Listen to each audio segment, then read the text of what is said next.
Howdy folks, welcome to the shop. Just wanted to make a quick video about this e-brake right here.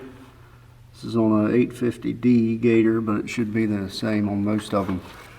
This back bolt here fell out. E-brake wasn't working, so I replaced the bolt. The e-brake still wasn't working, so I had to take it apart, and I noticed that it was missing some things. Alright, with that e-brake caliper taken apart, you can see there are 3 little pockets in there on that plate and 3 corresponding pockets in here on this lever. Now I figured there's probably supposed to be some little steel balls in there, but if you go to your John Deere dealer, they're not going to have them. They're not going to have any parts for this thing. They're going to try to sell you a whole new one for about $230. Well, you can run over to Walmart,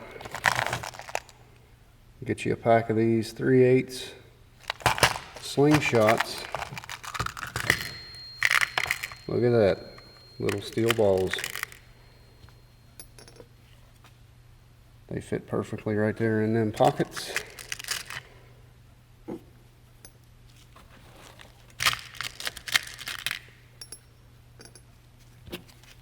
Now you throw that lever back on there,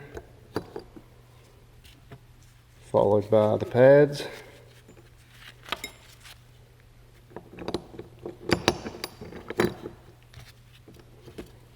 And you should be good to go.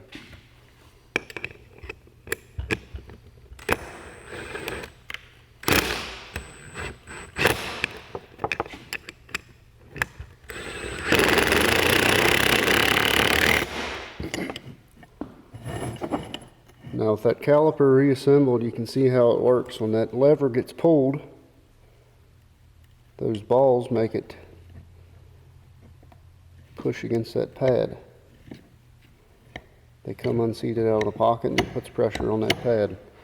Simple design, it's actually not too bad, but your John Deere dealer is absolutely no help in rebuilding one of these things. So hopefully this helps. Save you a good $200. Thanks for watching. Have a good one.